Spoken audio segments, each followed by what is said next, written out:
విచారణకి వెళ్ళకుండా విచారణకి సహకరించకుండా ఏదైతే గందరగోళ పరిస్థితి క్రియేట్ చేసి ఒక పొలిటికల్ స్టంట్ వేసి ఒక డ్రామా చేసి రాజకీయ లబ్ధి పొందే ప్రయత్నం చేస్తుండు కల్వకుంట్ల తారక రామారావు గారు. నిజంగా మీకు చిత్తశుద్ధి ఉంటే మీరు తప్పు చేయకపోతే విచారణకి మీరు హాజరై విచారణకి సహకరించాలని చెప్పి డిమాండ్ చేస్తున్నాను.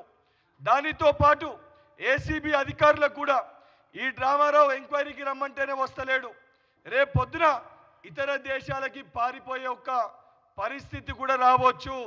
అందుకే ఈ రామారావు పాస్పోర్ట్ని కూడా సీజ్ చేయాలని చెప్పి ఏసీబీ అధికారులకి నేను కోరుతున్నాను. ఈ రామారావు ఇప్పటికే ఏదైతే సంబంధించి వచ్చి దాంట్లో ఎంక్వైరీకి రమ్మంటే వస్తకుండా అనేకమైన నాటకాలు ఆడుతుండు. అందుకే ఈ రామారావు పాస్పోర్ట్ని కూడా సీజ్ చేయాలని చెప్పి ఏసీబీ అధికారులని కోరుతున్నాను. బీఆర్ఎస్ పార్టీ నాయకులకు కూడా ఏదైతే సంబంధించి ప్రజలు మిమ్మల్ని వారి సమస్యలపైన కొట్లాడనీకి బీఆర్ఎస్ పార్టీలో కూడా ఎమ్మెల్యేని ఎన్నుకోవడం జరిగింది.